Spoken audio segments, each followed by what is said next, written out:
Capítulo 10. A la tarde siguiente, Marguerite y su amigo forense se encontraban en el interior del Café de la Paix. El establecimiento se hallaba situado muy cerca de la ópera, y ambos permanecían sentados alrededor de una mesita redonda algo apartada, a la espera de que llegara el camarero. «Deberíamos pedir algo especial para celebrar el final del caso Gubert», sugirió la detective, acomodándose sobre la estrecha silla. «Pronto archivaremos el expediente. Caso cerrado». «Por mí bien». Marcel, embutido en un elegante traje oscuro, se apuntaba a la propuesta sin ningún problema. «Así podremos brindar. Te lo mereces». «El mérito también es tuyo. Tu identificación del cuerpo de la víctima nos ha ayudado mucho». «Gracias. La verdad es que no ha sido un trabajo fácil. Los restos estaban muy estropeados». «Aunque no me refiero solo a eso», añadió ella con una sonrisa taimada. Marcel Laville calló unos segundos, aparentando sorpresa. Se esperaba aquello. Ella no había mostrado demasiada efusión ante el éxito policial. Luego, algo tramaba. «¿Entonces?», inquirió. Los grandes ojos de Marguerite pestañearon, clavados en el forense. Se apartaron un fugaz instante para comprobar dónde se encontraba el camarero y volvieron a él de nuevo, intensos, desafiantes. Sus gruesos dedos tamborilearon sobre la diminuta mesa de mármol. Tu sugerencia fue un acierto, Marcel». Se miraron mutuamente, calibrando el alcance de aquellas últimas palabras, pronunciadas en el tono casual que acostumbraba emplear Marguerite para camuflar sus pesquisas. El problema era que su amigo la conocía demasiado bien, y había sido justo ese acento circunstancial el que le había puesto sobre aviso de una inminente maniobra por parte de la detective. ¿Te refieres a...? Marguerite sonrió ante aquella reacción tan flemática por parte del médico. A pesar del aspecto cotidiano que Marcel procuraba imprimir a su rostro, tenía que saber desde hacía días que ella no estaría dispuesta a soslayar la forma irregular en que habían descubierto el cadáver de la señora Gubert. No obstante, la detective admiró lo bien que Laville disimulaba. «Me refiero», aclaró la mujer, aunque era consciente de que no hacía falta, «a esa peculiar propuesta tuya de recurrir a nuestra conocida vidente y su... joven ayudante». «Entiendo. Me costó convencerte, ¿recuerdas?» «Compréndeme», se justificó ella, incómoda. «Después de tus teorías paranormales en el caso de Lavaux, que por supuesto resultaron falsas, no te quedaba mucha credibilidad. Además, esa excéntrica vieja me cae bastante mal y sabes de sobra que yo no creo en esas cosas. A mí, dame hechos, pruebas objetivas». «Pero ese cauce tan racional no siempre es suficiente, ¿verdad?» Marguerite acusó el golpe. Marcel se aprovechaba de las circunstancias actuales que le otorgaban la autoridad de los hechos consumados. «Hace unos días no lo habría admitido», admitió. «Pero ahora no puedes explicarte cómo Pascal Rivas pudo averiguar dónde había ocultado el cuerpo Peter Gubert», concluyó Marcel. Marguerite recorrió con las yemas de los dedos las esferas de amatista que colgaban de su cuello, ofreciendo por primera vez una desorientación que a su amigo se le antojó entrañable. La detective Betancourt, mostrando debilidad, constituía una imagen inédita. «Me he negado a pensar en ello», confesó a regañadientes. «Pero incluso en el caso de Lavaux hubo acontecimientos extraños, como el ataque que sufrí en el cementerio de Père-Lachaise. Hasta ahora había preferido no pensar en ello, por miedo a descubrir algo que en el fondo no me interesaba». El camarero llegó al fin y Marcel le pidió 2 ginebras. A continuación, se volvió hacia su amiga. «Es un riesgo en el que incurre quien busca demasiado. Encontrar aquello que tenía la esperanza de no encontrar. A veces nos empecinamos en negar la existencia de algo, y en esa búsqueda de argumentos que nos sirvan de apoyo, arruinamos nuestra pretensión al hallar pruebas de lo contrario. Pero entonces ya es tarde para retroceder, y hay que asumir las consecuencias». Marguerite asintió sin apartar los ojos de la mesa. «La mera posibilidad de darme de bruces con algo que pudiese confirmar la existencia de realidades no tangibles me hizo descartar cualquier intento de cerrar los cabos sueltos del expediente de Lavaux. Lo reconozco. Mis posteriores investigaciones han ido solo destinadas a cumplir el procedimiento. Nada más. Y ahora el caso Gubert te ha obligado a retomar ese debate interior», interpretó el forense, poniéndole una mano sobre el antebrazo. «Mucho peor, Marcel. Me ha confirmado que yo estaba equivocada. Hay algo más allá de lo físico. Hay fuerzas que no manejamos, sentenció. Existe otra realidad. ¿Es eso, Marcel? Ella lo miraba ahora como si pidiera ayuda, con el semblante desvalido de un náufrago que se enfrenta sobre un precario tablón a la inminente posibilidad de una galerna. Tal vez, respondió él, cauteloso. Pero tranquila, nuestro mundo no ha cambiado. No has perdido el norte. Puedes seguir trabajando como hasta ahora. Esa otra realidad no es la nuestra. Nosotros vivimos en este entorno y son las reglas que rigen aquí las que tú debes aplicar. Tampoco convenía que ella supiera demasiado. No estaba preparada.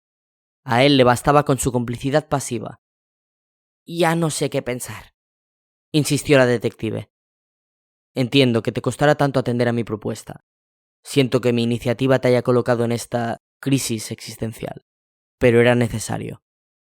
Marguerite movió la cabeza en señal afirmativa. Claro, hiciste bien. Todo es mejor que permitir que un asesino salga impune a la calle. En este caso, los daños colaterales compensan. Ya me recuperaré.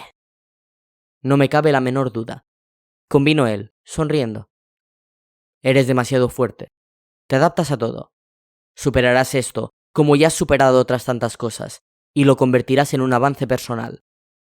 Bueno, esta situación es muy distinta, se apresuró a matizar la detective. Aunque en el fondo no me queda más remedio, ¿no? Tú limítate a mostrarte algo menos escéptica de determinados métodos que yo pueda proponerte, en casos excepcionales. Con eso basta. Nada más va a cambiar. Confía en mí. Ella soltó un gruñido. Lo intentaré. Juega con tus armas y en tu terreno, sugirió Marcel para concluir. Lo haces muy bien. Otros profesionales se encargan de lo que se aparta de nuestra realidad. No suelen solaparse ambos territorios. Aunque aquella última frase no suponía una garantía absoluta de que tan inquietante posibilidad no se materializara, las palabras del forense lograron serenar a Marguerite.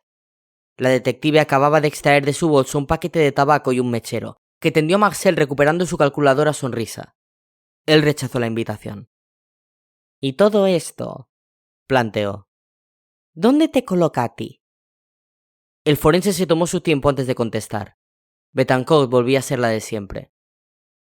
Estoy en tu equipo, Marguerite, declaró, como ha ocurrido hasta ahora. Pero, al igual que tú dispones de soplones en el mundo de Lampa y haces uso de ellos, yo mantengo una serie de contactos vinculados con esa otra realidad. Nada más. El camarero ya había traído las bebidas. Ambos alzaron los vasos y brindaron. Por una nueva etapa, se atrevió a sugerir Marguerite, recomponiendo poco a poco su aplomo. Por el trabajo bien hecho, cerró él. En el exterior, una fina llovizna humedecía las aceras de París. Allí estaban los dos, Pascal y Michel, en el local donde Daphne llevaba a cabo las sesiones de adivinación, 24 horas después de que el muchacho pisase el domicilio de los Goubert. Ambos se habían encontrado la puerta abierta. Allí estaban, solos por accidente al coincidir en acudir a la cita antes de tiempo. Me ha costado mucho encontrar este sitio, confesó Michel para romper el hielo. Está muy escondido. Pascal asintió, agradecido ante aquel comentario que les permitía evitar silencios embarazosos. ¿Por qué se sentían tan violentos en presencia del otro? ¿Acaso ambos fueran conscientes de que había llegado el momento de aclarar su situación, pero la coyuntura para hacerlo se les había adelantado, poniendo en evidencia sus titubeos? Claro, tú no habías estado nunca aquí. Es un callejón muy cochambroso. Casi da miedo entrar. Michel señalaba la ventana. No es para tanto. Ella, curiosa, se puso a pasear por la estancia, deteniéndose de vez en cuando ante detalles que llamaban su atención. Este sitio le pega a Daphne, observó mientras admiraba el cúmulo de amuletos, libros antiguos, ropajes y velas que tapizaban la habitación. Tan extraño e intenso como ella. Pascal recordó el momento en que Michel había conocido a la vidente. A la chica le había impresionado no solo el aspecto descuidado y chillón de Daphne, el excéntrico personaje que constituía, sino la energía desbocada que transmitía cada milímetro de su cuerpo a pesar de su edad. El sitio es extraño, sí, aceptó Pascal, a la defensiva sin saber por qué. Pero, a su modo, resulta acogedor. Ella enfocó sus vigorosas pupilas hacia él. Después de todo lo que vivimos en aquel espantoso más allá, cualquier rincón nos parece acogedor. Puede que sea eso. Pascal no pretendía resultar lacónico, pero las respuestas le salían así. Así que has sido tú quien ha convocado la reunión, quiso confirmar Michelle. Sí, he vuelto a tener visitas. El tono con el que acababa de pronunciar aquella última palabra resultaba de lo más elocuente. ¿Visitas? Repitió ella, captando el sentido. ¿Te refieres? Sí, del más allá. Pero prefiero contártelo luego. Todos deben enterarse. Michelle asintió. ¿Viene Matthew? Ella, que estaba al tanto de la conversación que Pascal había mantenido con él, intentó de nuevo reconducir la conversación. Hoy le era imposible. Asuntos familiares. Y casi mejor, añadió. Prefiero que en la primera reunión a la que asista, la que le ayudará a terminar de creerse todo lo que le conté, pueda comprobar los efectos de la puerta oscura con sus propios ojos. Michelle estuvo de acuerdo. De todos modos, tendrás que decirle a Daphne que has fichado a uno más para el equipo. Claro, pensaba hacerlo. Transcurrieron varios minutos, durante los que la conversación, que se había ido volviendo superficial con el carácter vacuo de los diálogos destinados a llenar huecos incómodos entre momentos y contaminada por un mutuo nerviosismo, fue perdiendo el impulso. Había ido languideciendo al ritmo del atardecer, cuyo respaldo exangüe rebalaba entre las cortinas de la ventana proyectando sombras débiles en el suelo. Michelle, erguida, hermosa, con el pelo suelto sobre los hombros, los ojos maquillados de negro y labios brillantes, se aproximó entonces a Pascal hasta situar su rostro a escasos centímetros de él. Estaban solos. Pascal y Michelle, imbuidos en sus propios pensamientos. Un reencuentro sin testigos ni tapujos, sin el apoyo coyuntural de los compañeros de clase, de los amigos, de la familia, ni el entorno tranquilizador de la rutina. Ella no hablaba y él no se atrevía, a la expectativa, procurando dilucidar qué estaba ocurriendo o qué iba a ocurrir. En medio de su estupor esperanzado, porque imaginar, Pascal sí imaginaba, siempre había sido un soñador, no ofreció una respuesta a los imprevistos movimientos de la chica, cauteloso ante la posibilidad de una mala interpretación provocada por unos sentimientos que no habían perdido fuerza con el transcurso del tiempo. No había reaccionado, pero Pascal tampoco retiró su cara ni bajó los ojos ante las pupilas orgullosas de ella. Había aprendido a modular su inseguridad para atenuar sus consecuencias. Se limitó a aguardar, como lanzando a Michelle el desafío de un próximo paso que él no estaba dispuesto a dar sin más indicios. «Quiero besarte, Pascal», susurró la chica. Así, sin más. Muy propio de ella eso de no andarse por las ramas. Pascal, durante las últimas semanas, había imaginado 1000 discursos, infinitas conversaciones preparadas para cuando se produjera el anhelado encuentro en el que Michelle quisiera por fin tratar el tema.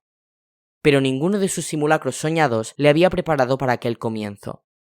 Michelle siempre había hecho gala de una firmeza sin grietas. Ella llevaba las riendas, decidía el cuándo y el cómo. La fulminante franqueza de su amiga lo había dejado ahora mucho más al descubierto. Lo había arrancado del familiar cobijo de esa incertidumbre con la que había aprendido a convivir, tras meses de silencio respecto al dilema sentimental que los mantenía vinculados de un modo bien distinto al de la amistad. Presionado por las circunstancias, Pascal había descubierto tras su celebrado retorno del más allá que ser víctima provisional de un amor no correspondido traía de una serie de un conmovedor y duradero apoyo de sus amigos, una encantadora repercusión a la que le resultaba demasiado fácil acostumbrarse. El papel de mártir era muy agradecido. Todo eso lo perdía en aquel instante, porque Michelle había dado el paso. Ahora, él tenía que actuar. Tampoco me estoy tirando a la piscina, pensó Pascal. Me ha dado suficientes pistas. Qué bien me conoce. Necesito saber qué siento al besarte, añadió Michelle. ¿Entiendes? Todo lo que pasó fue tan intenso. Pascal hizo un gesto torpe con la cabeza. O sea que aquello era un experimento. ¿Podría él soportarlo? ¿Podría soportar que de aquel beso derivase, llegado el caso, una respuesta negativa de su amiga? Porque sería un rechazo definitivo. Ese beso podía convertirse, así, en una suerte de premio de consolación. Ella guardaba, buscando la complicidad de su amigo. Pascal echó un disimulado vistazo al reloj. ¿Cuánto quedaba para que apareciesen los demás? A Michelle no parecía importarle eso. Persistía en su proximidad sin rehuir su rostro ni su aliento entrecortado.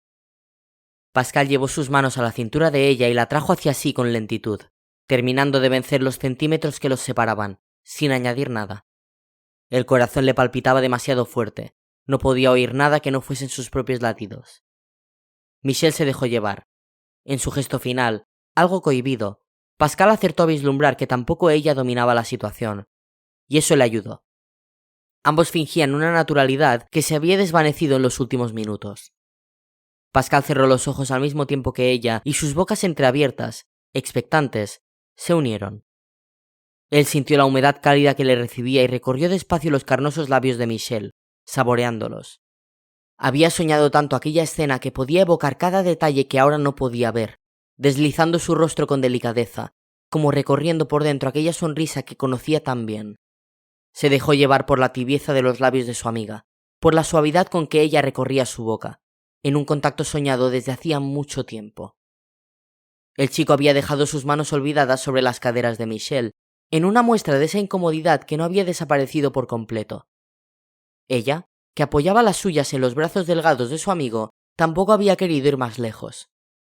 Ambos ofrecían los avances trémulos del primerizo, aunque su cautela respondía más bien a la delicadeza del que manipula un objeto valioso. Ocurriera lo que ocurriese tras aquel beso, no querían perder lo que ya poseían. Pascal prolongó aquel contacto con creciente convicción.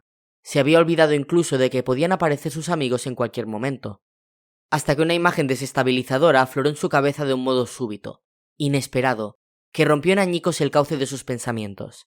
Los transparentes ojos de Beatrice. Su corazón dejó de latir y sus dedos se crisparon. Beatrice.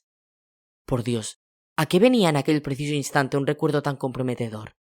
Su memoria le jugaba una mala pasada en una situación muy delicada. Pascal gruñó por dentro. Después de aguardar durante meses, precisamente ahora, cuando se cumplía una de sus fantasías más anheladas, le asaltaba ese retazo de su pasado que, no podía engañarse, sí había recreado en más de una ocasión durante aquellas últimas semanas. No podía creer que su mente le traicionara de esa forma, que esa evidencia de puro deseo tuviese la fuerza suficiente, la inconcebible arrogancia de inmiscuirse en su escena soñada. Pero estaba sucediendo. Y es que rememorar aquella primera experiencia vivida con el espíritu errante, un secreto que no había compartido con nadie, podía desequilibrarlo por completo y arruinar lo que estaba a punto de vivir con Michel.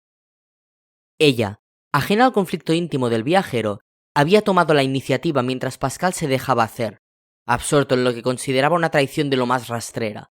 Besar a Michel mientras pensaba en Beatrice, porque no conseguía quitarse de la cabeza aquellas facciones angelicales que le acompañaron por tierras oscuras. La carga de secretos con la que estaba dispuesto a iniciar una relación sentimental con Michel podía suponer un peso excesivo. Por otra parte, ¿qué implicaba exactamente aquella alevosa aparición de la imagen de Beatrice, al modo de un boyer despechado que asiste al triunfo de su rival, incapaz de permanecer al margen? ¿Acaso él había interpretado como deseo algo de una naturaleza superior? Todo daba vueltas en su cabeza. Quizá la única fuerza de haberse acostado con Beatrice radicaba en que había sido su primera vez. No sabía, no podía saberlo. Confundido, su pasión fue cesando. Su impulso había pasado a convertirse en una inercia. Su amiga no tardaría en darse cuenta. Pascal procuró espantar aquella visión, concentrarse de nuevo en Michel, en su boca cálida, y así recuperar el empuje, la convicción. Pero, manteniendo aún la lucha en su interior, sus movimientos se habían vuelto torpes, inseguros. Sus manos ya no sujetaban y sus labios adoptaban ahora un mohín desvaído. Ni siquiera estaba excitado. Michel terminó separándose. Con los labios brillantes, Pascal intentó sostenerle la mirada, pero acabó bajando los ojos con una culpabilidad que Michel, comprensiva, interpretó a su manera. No es tan fácil, dedujo, consciente de que Pascal había perdido el deseo inicial. Tenemos demasiada historia detrás, ¿no? Qué lejos estaba ella de la verdadera naturaleza de su inseguridad. Pero Pascal, acobardado, se acogió agradecido a aquella excusa que le ofrecía Michel y asintió en silencio. Sin pronunciar palabra parece que uno miente menos, se dijo en medio de un suspiro. Oyeron ruidos más allá de la puerta. Alguien llegaba. El ente ha descubierto el rastro que buscaba. Husmea desde su sombría dimensión entre los flujos de energía que detecta procedente del mundo de los vivos. Tentadores efluvios. Por fin ha localizado la pista. Su siguiente víctima está jugando en el terreno de lo esotérico y eso constituye una auténtica llamada para él. como la sangre en el mar para los tiburones. El ente ya no perderá ese indicio. Lograba fuego en su interior mientras comienza a dirigirse por los túneles hacia los accesos que le permitirán llegar hasta el nuevo sentenciado a muerte, que continúa con su actividad, ajeno a la suerte que se precipita sobre él. El ente se mueve ahora por la región de los fantasmas hogareños, cauto ante la posibilidad de la aparición de los centinelas. Recorre ciudades, llanuras, aldeas. Todo quieto, vacío en apariencia, muerto. Tiene un único objetivo. Casi puede visualizarlo ya. Su reinado está cada vez más cerca. Se dispone a eliminar otro obstáculo en su ambicioso camino. Capítulo 11. André Beguer apartó su sillón giratorio del amplio escritorio de caoba, sobre el que llevaba un buen rato inclinado tecleando ante el monitor del ordenador portátil. Las pequeñas ruedas de su asiento tapizado en piel se deslizaron por el suelo de mármol chirriando un poco, mientras le aproximaban con lentitud hasta la amplia cristalera que tenía a sus espaldas. Entonces volvió a apoyar los pies y se impulsó para provocar la rotación del respaldo, con lo que quedó mirando la inmensidad de París frente a frente.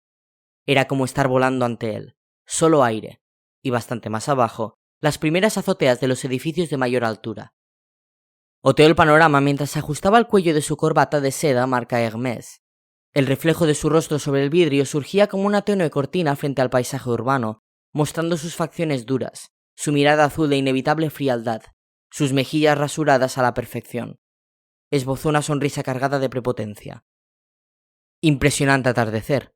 Su oficina, con el rótulo de Grupo Verge, ubicada en la planta 25 de la Torre Montparnasse, ofrecía una espectacular perspectiva de la ciudad desde todos los despachos de los empleados. Pero ninguno contaba con un ventanal que cubriese toda una pared, excepto el suyo. Por algo era el propietario de ese holding inmobiliario. Al entrar en aquella enorme estancia de 50 metros cuadrados, el visitante sufría la impactante sensación de estar flotando sobre la ciudad. Y aquel mareo inicial constituía un oportuno complemento a la ya de por sí intimidante experiencia de enfrentarse al ejecutivo implacable que había montado allí su centro de operaciones. Quien acudía a negociar con Verguer perdía convicción al atravesar el umbral de aquel desmesurado despacho y quedar asomado a la inmensidad del cielo parisino, sobre el que se recortaba la silueta del anfitrión, tiesa como una vara al otro lado de la mesa. A Verguer le gustaba aquella estimulante impresión de altura, que arrastraba reminiscencias del afrodisíaco tacto del poder. Desde allí uno se sentía capaz de todo, percibía que manejaba las riendas del mundo, aunque, en el fondo, no fuese así. Sonó el teléfono, profanando aquel agradable lapso de autocomplacencia. André, contrariado, giró su sillón y lo arrastró de nuevo hacia el escritorio al tiempo que alisaba su elegante americana. Presionó un botón y descolgó. «Dime, Logue». La voz algodonosa de su secretaria no tardó en dejarse oír. «Pierre Cotin ha llegado, señor Verguer». El empresario consultó su reloj Patek Philippe, 15.000 euros en un prestigioso establecimiento de Ginebra. Bien, Cotin respondía con puntualidad a su aviso. «Que pase». A los pocos segundos, la puerta de aquella majestuosa habitación se abría para dar paso a un hombrecillo enjuto, de perfil encorvado y relieves huesudos que se adivinaban bajo un abrigo ajado por el uso. Recorrió el tramo alfombrado que lo separaba de la mesa de Verguer con pasos cortos y rápidos. El aspecto descuidado que presentaba Cotin le hacía parecer mayor, pero no debía de superar los 40 años. «Buenas tardes, monsieur Verguer». Su voz raspada y susurrante cuadraba bien con su aspecto desaliñado de comadreja escuálida. «Aquí estoy. Usted dirá». Miraba al suelo. El empresario, pensativo, lo observaba con las manos unidas en actitud orante, apoyados los codos en el escritorio mientras hacía oscilar la cabeza como dando breves besos a sus dedos de uñas cuidadas. Pierre Cotin se presentaba ante él. Aquel rostro surcado de arrugas prematuras, de gruesas cejas que ensombrecían sus ojillos nerviosos, resultaba francamente desagradable a André Verguer. Incluso su fuerte olor corporal parecía segregado con el exclusivo fin de ahuyentar la compañía. Pero consideraba a Pierre Cotin muy bueno en lo suyo, y eso era lo relevante. Llevaba muchos años al servicio de Verguer y siempre había trabajado con profesionalidad, sobre todo con discreción, algo esencial en el tipo de servicios que ofrecía. «Buenas tardes, Pierre. Has sido puntual. Así me gusta». «Gracias, señor». Verguer abandonó su postura meditabunda y, alargando el brazo, extrajo de una caja de plata un grueso cigarro. «Tú no fumas, ¿verdad?». Cotan negó con la cabeza, provocando una breve carcajada de su jefe. ¿No fumas? ¿No bebes? ¿Cómo puedes tener un aspecto tan lamentable llevando una vida tan sana? Cotan se encogió de hombros. No me viene mal esta imagen, jefe. Se justificó con su voz ronca. Así paso inadvertido. Es cierto, convino Becker, regocijado ante aquella ocurrencia. Ya que te mueves en los bajos fondos de esta gran ciudad, así no llamas la atención. Interesante. Darwin estaría orgulloso de ti. Te has adaptado a una fisionomía débil a la que, por otra parte, estabas condenado por cuestiones genéticas. Has dado utilidad a lo poco dadivosa que ha sido la naturaleza contigo. El empresario ya había cortado el comienzo de su puro y lo encendía con una parsimonia que a su esbirro se le antojó demasiado teatral. A continuación, el ejecutivo se levantó, envuelto de una densa humareda que impregnó todo de un intenso olor a tabaco. Cotan, que miraba de reojo el impecable traje de su jefe y sus lustrosos zapatos, comenzó a toser, pero Vergué hizo caso omiso de aquel efecto en su subordinado. El empresario detuvo su perfil alto y atlético, centró su mirada y el pestillo de la puerta de su despacho, 10 metros más allá, se deslizó de un golpe hasta bloquear el acceso. Cotan atendió aquella modesta exhibición de poder mental. No le impresionó. Era consciente de que las facultades de su jefe eran mucho mayores. Algo ha pasado, Pierre, y no sé qué es. Cotan no pestañeó. ¿A qué se refiere, jefe? Necesito más información. André dio unos pasos hasta situarse frente a un armario empotrado. Abrió sus puertas y alcanzó una pieza rectangular de cristal macizo, del tamaño de una tostadora, que se apresuró a colocar con cuidado en su mesa, sobre un tapete negro ribeteado de símbolos esotéricos que extrajo previamente de un cajón del escritorio. Vergué cerró los ojos y, murmurando una inaudible plegaria, deslizó la palma de su mano derecha por encima de aquel bloque transparente. Este empezó a condensar su interior, emitiendo un resplandor metálico que trepó por los muebles hasta abarcar todo el espacio contenido entre las paredes del despacho. Pronto, lo único que se podía ver en el interior de aquella pieza de vidrio era una niebla de diferentes tonalidades que se movía en espirales huracanadas. Hace varios meses que el reparto de energía se desestabilizó en París, declaró. Percibí unas corrientes colosales, fuera de control. Algo ha roto el equilibrio. Algo de un poder sobrenatural. Algo. Su tono se volvió amenazador, despechado, que me ha dejado al margen. A mí, uno de los brujos más influyentes de Francia. Aspiró de su cigarro, con una rabia mal contenida. Hace semanas que no detectaba ese fenómeno, pero ayer volvió a pronunciarse. El orden, pues, no se ha restablecido. ¿Qué quiere de mí, Monsieur Vergué? El aludido se inclinó hasta situar sus ojos a la altura de la pieza de cristal. Se mantuvo unos instantes en silencio, escrutando la bruma que seguía ondulando en su interior. ¿Recuerdas a la vieja Daphne? Preguntó sin apartar la vista de aquella herramienta de turbia transparencia, que se negaba a compartir con él su conocimiento. Ve y espíala. Quizá ella nos pueda dar alguna pista. Siempre está al tanto de todo. Pierre Cotan alzó una de sus espesas cejas en señal de asentimiento. La recompensa de siempre, señor. Vergué le lanzó una mirada perversa. Lo sabes bien. Cotan esbozó una sonrisa de hiena. De acuerdo, señor. Vergué se dedicó a aspirar con delectación su cigarro antes de responder. Tienes un plazo de 24 horas para conseguir la información. Como usted diga, señor. Retírate, Pierre, y tráeme los datos que necesito. Con el sonido de fondo del correteo furtivo de Cotan camino a la puerta, André Vergué tomó asiento en su sillón y se giró para contemplar la noche de París, que se había impuesto por fin sobre los trémulos destellos del sol declinante. Era lo bueno del invierno, lo temprano que anochecía. La oscuridad lo apasionaba. El lado tenebroso de la vida era mucho más seductor, más estimulante. Osciló en su sillón, exhalando contra la ventana el humo denso de su cigarro. Siguió con los ojos su trayectoria vaporosa, sus volutas indolentes, hasta que la consistencia de aquellos rizos grises se disolvió en el aire un poco más arriba. A Vergué solo se le había ocurrido un posible motivo capaz de provocar aquel caos espiritual en París. Incluso había consultado incunables que contenían atávicas leyendas, buscando detonantes cuyos indicios coincidiesen con lo que él estaba presenciando o intuyendo. Había una única hipótesis posible, tan apabullante y trascendental que requería de una confirmación inmediata. ¿Había resurgido la puerta oscura después de tanto tiempo oculta? ¿Se había abierto generando la aparición de un nuevo viajero? Aguardaría los resultados de Cotán antes de actuar, antes de dar un solo paso. A sus 50 años era capaz de esperar. Pero si sus sospechas se materializaban, nada lo detendría. Nada. El último en llegar fue Dominique. La vieja Daphne, puesta al corriente de la incorporación del ausente Matthew, fue abarcando con la mirada cada uno de los rostros de sus jóvenes e improvisados pupilos. Después de 3 meses, los custodios del secreto de la puerta oscura se reunían de nuevo.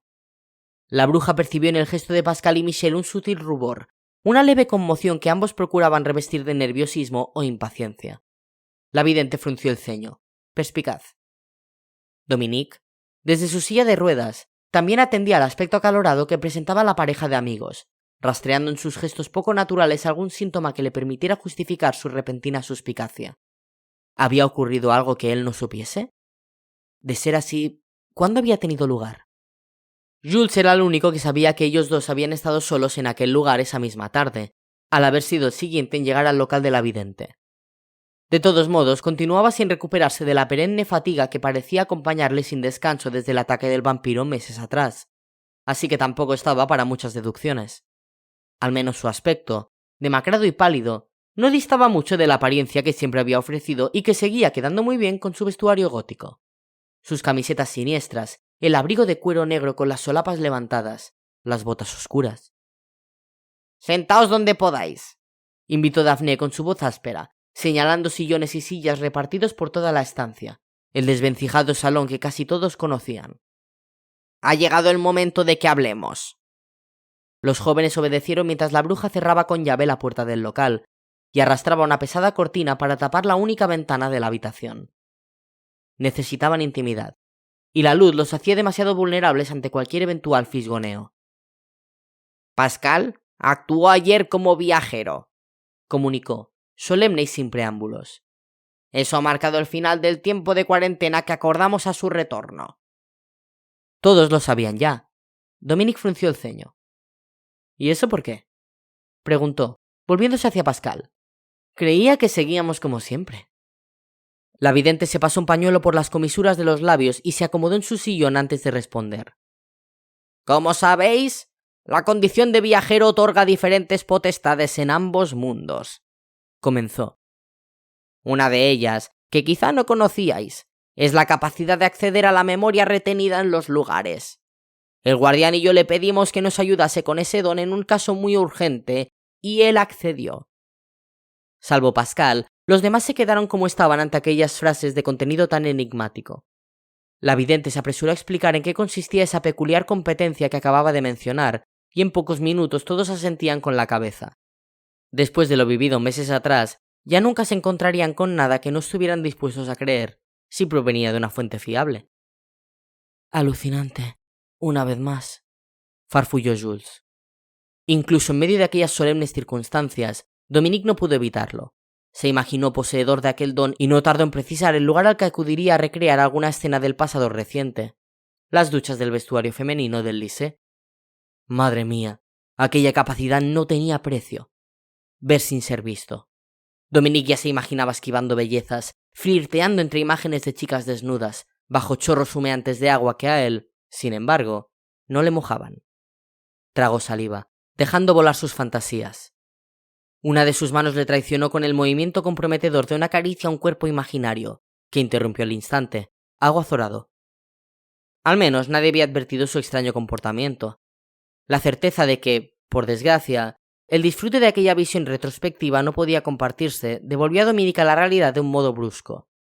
¡Qué injusticia!, se quejó por dentro. Pascal jamás sacaría ese don al partido que él sí estaba dispuesto a extraer. De haber conocido la índole de aquellas especulaciones, Daphne habría advertido a Dominique que el hecho de que Pascal pudiera acceder a la memoria de los lugares no implicaba que todos los lugares tuvieran algo que decir. Tal vez eso hubiera frenado el hormonal espejismo del chico. Junto a él, la conversación continuaba. «Aunque, en teoría, todavía se iba a prolongar ese tiempo de prudente inactividad», reconocía Daphne, sin sospechar que Pascal ya había decidido interrumpir la cuarentena cuando le avisaron. El guardián de la puerta me ha confirmado que la policía ha cerrado el caso de Delaveau. Por eso la decisión de recurrir a Pascal ayer, en un caso de extrema necesidad, no nos ha puesto en peligro. Es una suerte que Marcel Laville trabaje para la policía, comentó Pascal. Es como tener a un cómplice infiltrado, un topo. Tiene acceso a una información que nos puede venir muy bien. Todos estuvieron de acuerdo. Se trataba de una casualidad sumamente útil. Mientras no ejerza de doble agente, añadió Dominique, siempre envuelto en su humor de planteamientos retorcidos. Su solemne rango como guardián garantiza la absoluta fidelidad de Laville al servicio de la puerta. Daphne se había tomado en serio el comentario del chico. Todavía no lo conocía suficiente como para interpretar con acierto sus sarcásticas observaciones. Vale, no pretendía dudar de él, se disculpó. ¿Y a partir de ahora, qué? Dominique acababa de pronunciar el interrogante que flotaba en todas las mentes. A partir de ahora, aunque sin abandonar la discreción, ya podemos hacer vida normal, respondió Daphne, dudando si calificar así la extraordinaria realidad cotidiana que se disponían a reanudar. Basta de disimulos. Podemos reunirnos todos juntos como estamos haciendo ahora, aludir al crimen de Delaveau, visitar el nuevo emplazamiento de la Puerta Oscura en el Palacio de Le Marais. Y puedo volver a cruzar la puerta, afirmó Pascal, adoptando sin darse cuenta una pose de gravedad que no pasó inadvertida para nadie. Las palabras del viajero habían interrumpido la conversación. En el fondo, se produjo una espontánea coincidencia. Todos los presentes aguardaban la reacción de la vidente, que ahora se mantenía en silencio. Entre todas las cosas que el final de la cuarentena permitía, en realidad, aquella era la más trascendental. ¿Podía retornar Pascal al más allá? Mejor dicho, ¿debía hacerlo? Todos se mostraban ansiosos ante la posibilidad de que se restableciese aquella comunicación entre dimensiones. Anhelaban noticias de ese otro mundo que les estaba vedado como vivos, pero que existía con la misma consistencia que su propia realidad. La vieja Daphne resopló, renuente a perder el control de los acontecimientos, algo que ocurriría de forma inevitable en cuanto Pascal se introdujera en la Puerta Oscura. Pero, ¿acaso era concebible, tras un siglo de ausencia, disponer por fin de un viajero y no consentirle viajar? Tampoco ella ostentaba esa autoridad. Nadie podía ordenar al viajero, solo él era dueño de su destino. Los demás tan solo podían ofrecerse a su servicio. Sí, Pascal, aceptó la bruja. Pero recuerda que esos viajes continúan siendo de alto riesgo. Allí no podemos ayudarte. El chico sintió la adrenalina burbujear en su interior y se revolvió nervioso en su asiento. Claro, Daphne, no tengo intención de volver a pisar la región de los condenados, dijo. Me limitaré a la tierra de la espera, y no me apartaré de los senderos de luz. Sus palabras brotaban con una emoción evidente. Michel comprendía que se trataba de un lógico sentimiento ante la posibilidad de vivir una vez más una experiencia única.